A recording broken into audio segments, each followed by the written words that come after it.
네, 우리 옆에 계신 분들하고 인사 한번 나누실래요? 사랑합니다. 축복합니다. 잘 오셨습니다. 네.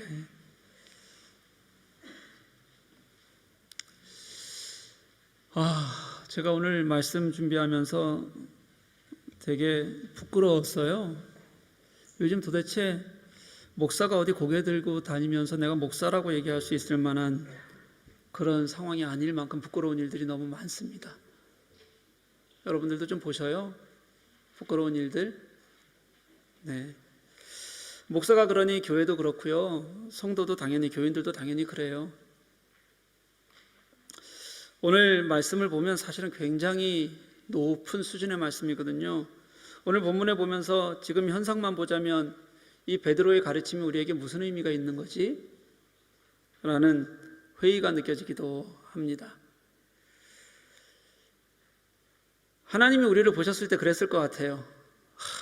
어떻게 하자는 거지? 그래도 하나님께서는 포기하지 않으시는 것이 하나님의 마음이셨고요. 그래서 포기하지 않는 것이 목회자의 마음이어야 하고 한국교회도 포기하지 말아야겠다는 마음으로 그렇게 말씀을 준비했습니다. 여러분, 베드로후서는요, 다른 서신서에 비해서 굉장히 해석도 그렇고 문장도 난해한 편입니다. 왜 그러냐면요, 관계가 있던 어떤 교회에 보내는 편지였으면 그 관계 속에서 풀어나가는 그런 자연스러움이 있을 텐데 그런 게 없어요. 일상적인 자연스러움이 없고요. 또 이단으로부터 교회를 보호하려는 마음 때문에 그래서 쓴 편지다 보니까 변증적인 형태를 띠고 있어서 변증적인 글들이 다 어렵습니다. 여러분, 철학서적 어렵듯이요. 그렇죠? 그래서 이 베드로후서가 어려워요.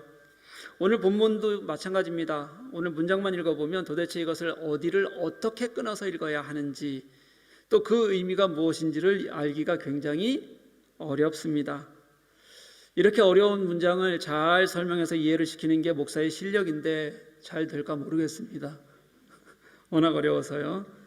이해의 영역만 보면 목사의 실력이라는 거예요. 그런데 감동과 깨달음은 또 다른 얘기입니다. 그건 여러분들 예배하는 마음에 달려 있어요. 아무리 말씀이 좋아도 흐트러진 마음으로는 하나님이 주시는 감동을 얻을 수가, 은혜를 받을 수가 없어요. 여러분, 오늘 말씀 그렇지 않아도 어려운 본문 제가 오늘 좀 어려울 걸 생각하고 하거든요. 그러니까 오늘 말씀에 온전히 집중해서 오늘 구조를 좀 봐야 되기 때문에 되게 어려워요. 그러니까 말씀에 좀 집중해서 그렇게 한번 말씀 듣는 시간을 좀 가져보면 좋겠어요. 가정에서도 여러분 좀 집중하십시오. 같이 한번 마음 가지고 예배했으면 좋겠어요. 우리가 읽어가는 베드로후서 1장은 크게 세 단락으로 그렇게 나눌 수 있습니다. 지난주까지 보았던 1절, 2절 말씀은 인사말이에요. 근데 그냥 단순한 인사말이 아니라 거기에 예수 그리스도는 누구다라는 정의를 다 담고 있다. 그렇게 이야기를 지난주에 나누었어요. 기억나시나요? 네. 그 두 번째 단락이 3절부터 11절까지의 말씀이에요. 여기에서는 그리스도인들을 부르신 목적이 무엇인지 그리고 그 목적을 어떻게 이루며 살아갈 수 있을 것인지에 대한 삶의 문제까지도 터치해요. 그리고 세 번째 단락이 12절부터 21절까지의 말씀인데요. 이건 이 어떻게 살아갈 것인가 라는 두 번째 단락을 강화해 주기 위해서 베드로가 목격한 예수 그리스도의 영광을 보여주면서 그 영광으로 우리가 사는 거구나 라는 것을 깨닫게 해요. 이게 이제 1장의 세 분류예요. 그리고 오늘은 이제 두 번째 단락 3절부터 11절까지의 첫 부분인데요. 다시 여기서 세 부분으로 나눠져요. 3절, 4절 말씀은 부르심과 왜 부르셨는지에 대한 그 목적을 말하고요. 5절부터 9절까지는 그 목적을 향해서 나아가야 되는 신앙의 진보에 대해서 가르치고요. 그 다음 10절부터 11절은 그렇게 부르심 안에 우리가 온전히 있어야 한다는 것을 다시 한번 강조하는 말씀입니다. 다시 말하면 부르심에 굉장히 큰 초점이 맞춰져 있다는 뜻이에요. 오늘은 우리를 부르신 그 부르심을 좀 중심으로 말씀을 좀 함께 나누어 보려고 합니다. 앞서 말씀드린 것처럼 여러분 3절, 4절 우리가 오늘 본문 말씀을 함께 하나님 말씀으로 들으면서 어떻게 이해가 잘 됐어요? 여러분 혹시 이해가 확 되시던가요? 예, 그럴 리가 없죠. 그냥 읽어서는 절대 이해할 수가 없는 말씀입니다. 그래서 쉬운 성경으로 한번 문장을 딱딱 끊으면서 제가 읽어드릴 테니까 쉬운 성경에서 문장별로만 좀 이해하면서 읽어보십시오. 그리스도께서는 하나님의 능력으로 우리가 하나님을 섬기며 살아가는 데 필요한 모든 것을 허락해 주셨습니다.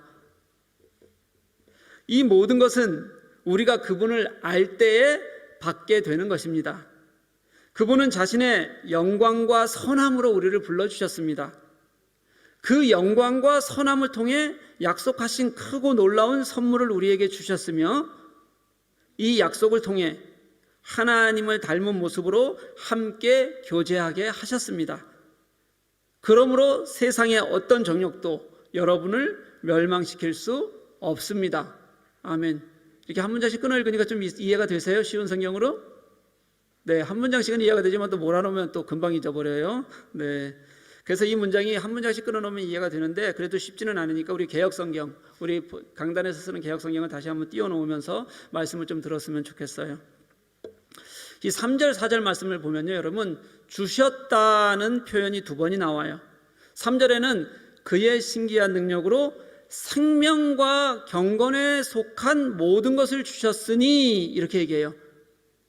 생명과 경건에 속한 모든 것을 주셨다. 4절 말씀을 보면 이로써 그 보배롭고 지극히 큰 약속을 우리들에게 주사 우리들에게 큰 약속을 주셨다는 거예요. 여러분, 이렇게 주셨다는 말이 2번을 3절, 4절에 나오는데 이 주심이라는 단어는 원래는 부르심의 의미를 담고 있어요. 그냥 주신 게 아니고 부르셨다라는 의미라는 뜻이에요. 우리에게 좋은 것을 주셨는데요, 그 주심을 우리가 확인할 수 있는 방법, 유일한 방법은 우리가 그 당신의 부르심 앞에 응답해서 그 당신의 부르심 앞에 그 안에 거할 때만 우리가 그 주심을 확인할 수 있기 때문이라는 겁니다. 잘 들어보세요. 3절 말씀에 생명과 경건에 속한 모든 것을 주셨다고 하는데 이걸 뭐라고 표현하냐면 뒤에 자기의 영광과 덕으로서 우리를 부르신 이를 알아야 받는다 이렇게 표현하는 거예요. 다시 말하면요, 우리를 부르신 이 부르심이 먼저고 그 부르심에 이어서 우리에게 허락된 역사가 뭐냐면 생명과 경건에 속한 모든 것이라는 거죠. 4절 말씀도 마찬가지예요. 보배롭고 큰 약속을 우리들에게 주시는데요, 그 약속이 뭐냐면 우리가 이제는 세상에서 썩어질 것을 피하고 그리고 하나님의 성품에 참여하는 자로 부르시는 약속이라는 뜻이에요. 이것도 약속이 부르심 없이는 되어지지 않는다는 거죠. 그래서 3, 4절 이게 개역개정으로 보면 너무 어려운 문장이지만 다른 것들을 이렇게 좀 빼버리고 우리가 구조로만 보면 이렇게 단순히 이해할 수 있습니다. 3절 하반절 말씀이 뭐냐면 주님께서 우리를 부르셔서예요. 그리고 3절 상반절 말씀이 부르셔서 우리가 하나님의 자녀로 살아가는 데 필요한 생명과 경건들을 주셨다. 이게 3절 말씀이에요. 4절 말씀은 4절 상반절 말씀이 우리에게 또다시 큰 약속을 주셨는데 4절 하반절 말씀은요, 그게 어떤 약속이냐면 하나님의 신성한 성품에 참여하는 자로 부르시는 약속이에요. 여러분, 이제 이 정도면 3, 4절이 어느 정도 이해는 가세요? 네, 나중에 성경 보면서 다시 한번 보세요. 네, 이제 이 말씀으로 함께 말씀을 좀 나눠보려고 해요. 이 3절 말씀은요,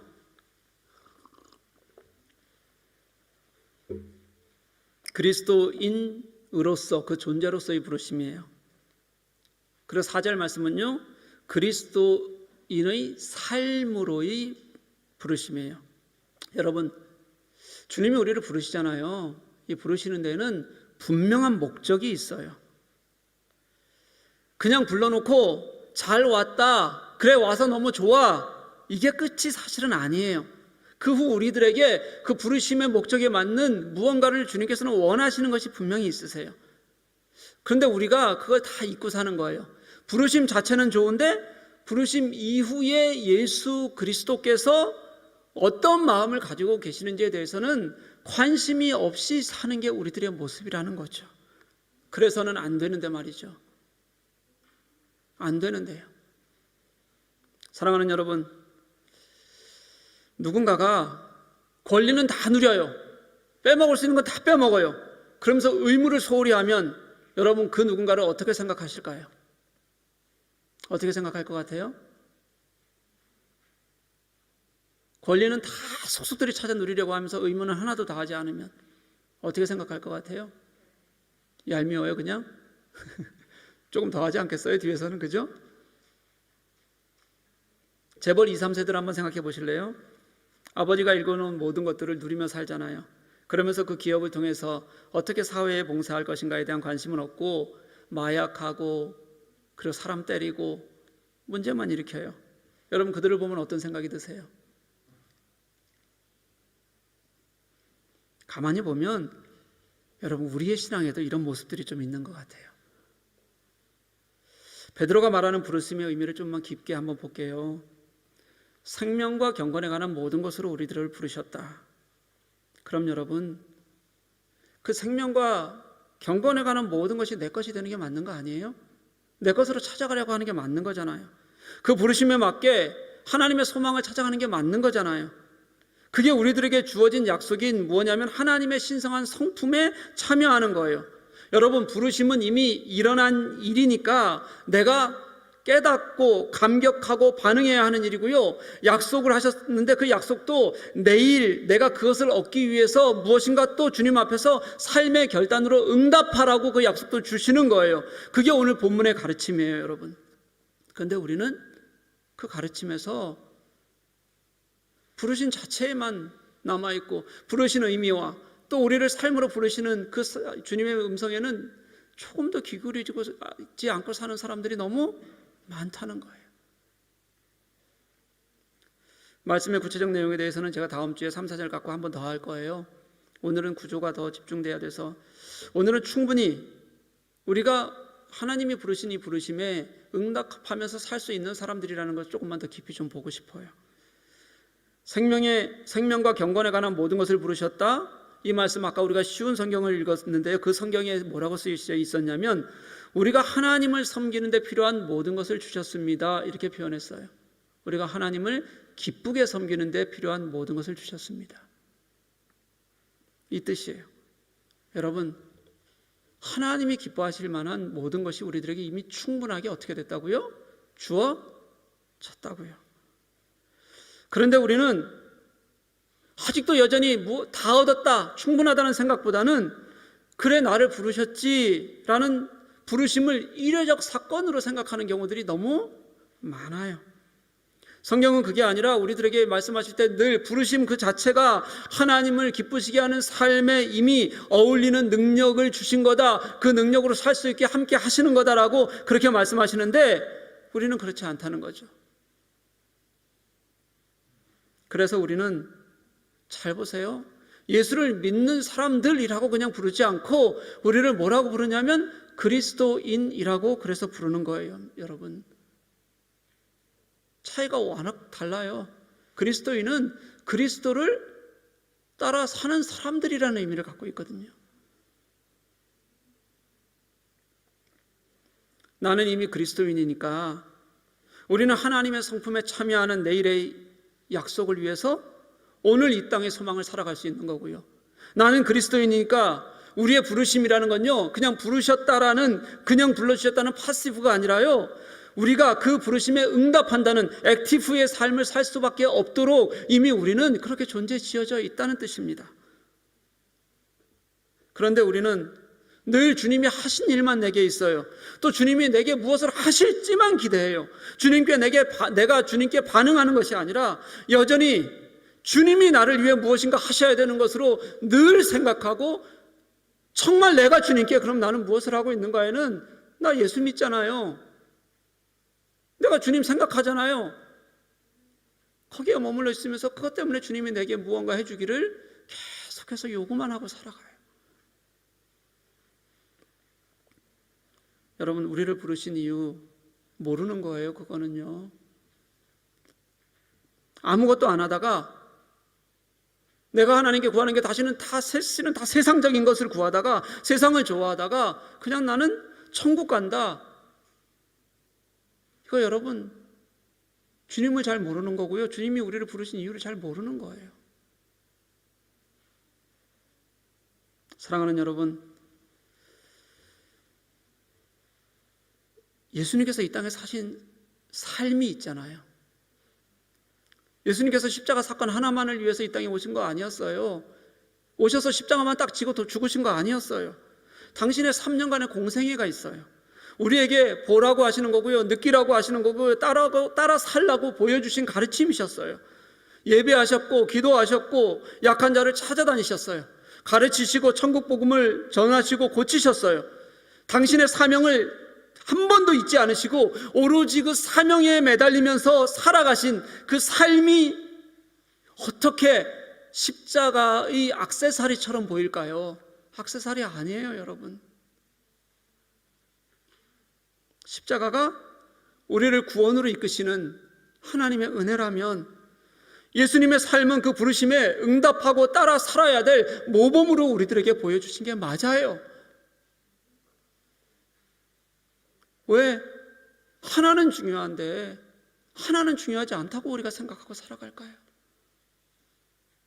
그게 부르심이고 그게 응답인데요.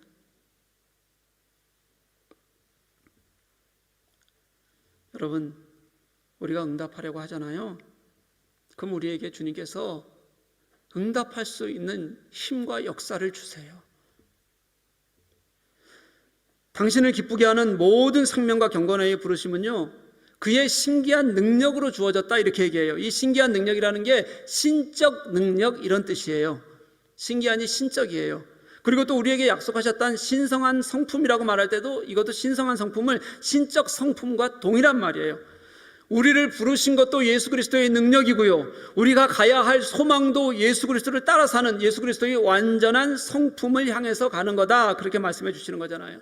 성경은요, 여러분, 처음부터 대충 중간쯤 이런 걸 설정해 놓고, 그래 인간은 연약하니까 이 중간만 그냥 나 따라오는 척하면 돼, 대충 해도 돼 라고 말씀하신 적이 단 한 번도 성경 어디에서도 없어요. 여러분, 혹시 여러분 보신 적 있으세요? 그게 아니라 성경은요, 늘 예수께서 이미 우리들에게 최고의 것으로 주셨고 우리에게 최고의 것을 향해서 끊임없이 그의 성품을 닮아서 살아가자고 그렇게 말씀해요. 저는 성경이 이렇게 말씀하시는 거 외에서 따로 그냥 대충 해도 괜찮아, 그냥 예수만 믿으면 괜찮아라고 얘기하는 것을 본 적이 없어요, 저는요. 여러분 혹시 보셨어요, 성경에서?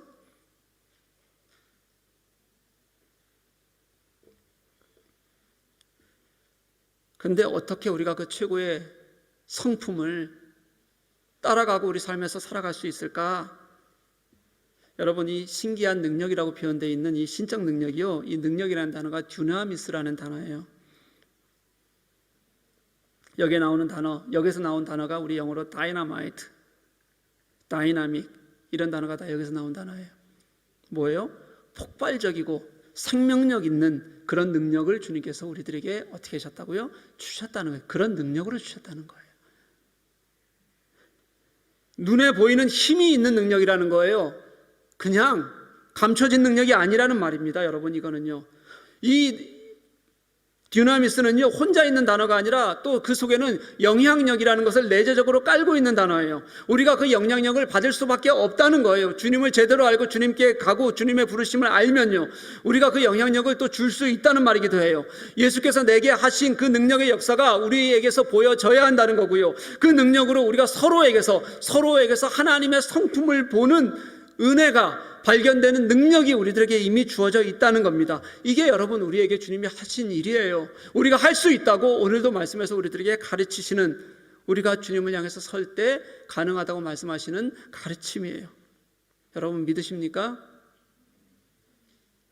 이 예수 그리스도의 능력이 우리의 정욕, 우리의 나약함 때문에 여전히 내 속에서 불안해하고 살고 있고 유혹받으면서 살고 있는 이것을 건져내신다, 그게 4절 말씀이에요. 여러분, 예수 그리스도의 능력이 우리를 건져낼 수 있다는 거예요. 그리고 그 능력은 내가 지금 어떻게 예수 그리스도 앞에 살고 있는가, 내가 예수를 그렇게 알고 있는가, 그것을 믿는가, 예수님을 향해 내 마음을 드릴 때, 나의 비전을 드릴 때, 나의 삶을 내려놓을 때, 그때 얻을 수 있는 능력이라고 성경은 부르심이라는 단어 속에서 우리들에게 가르쳐주고 있는 거예요. 사랑하는 교회 여러분, 그러면 응답해야죠. 부르심은 예수 그리스도의 우리를 향하신 주권 맞아요. 하지만 응답은 우리의 마음이고 우리의 결단이에요, 여러분. 이 두 개가 하나가 될 때 그리스도인이 되는 거예요. 사랑하는 교회 여러분, 여러분에게 주님은 어떤 분이십니까? 나를 부르신 분 맞습니까? 진짜 여러분 나를 부르신 분 맞습니까? 그러면 그 부르신 그 그리스도의 온전함과 그 능력에 내 자신을 고백하는 저와 여러분 될 수 있기를 간절히 소망합니다. 그리고 주님이 나를 당신의 신적인 성품에 당신을 닮아 살라고 부르신 것 여러분 고백하세요? 그러면 그렇게 살려고 노력해야 돼요. 그게 그분이 십자가에서 우리를 부르시는 이유예요. 사랑하는 여러분, 왜 우리는 우리의 삶이 주님의 부르심과 달라도 그렇게 떳떳할까요? 왜 우리는 당신이 우리에게 주시는 그 마음과 소망을 아무렇지도 않게 잊고 살아도 우리는 괜찮은 걸까요? 우리 그러지 마십시다. 돌이켰으면 좋겠어요. 그리고 하나님의 말씀 앞에, 오늘 우리 가르치심 앞에 응답하며 살았으면 좋겠어요. 진심으로 당신이 내 안에 하시는 일, 내가 그 부르심 앞에 응답하면 하나님 그 은혜를 내가 함께 당신과 함께 누리며 살 것을 내가 믿습니다. 내가 어떤 환경 속에서도 당신이 내 삶의 능력이 되시는 것을 믿습니다. 그래서 당신의 온전한 성품을 향해 가는 길이 오늘 내가 걸어야 될 길임을 압니다. 고백하며 살아가는 저와 여러분 될 수 있기를 주님의 이름으로 간절히 축복합니다. 우리 함께 찬양하실게요.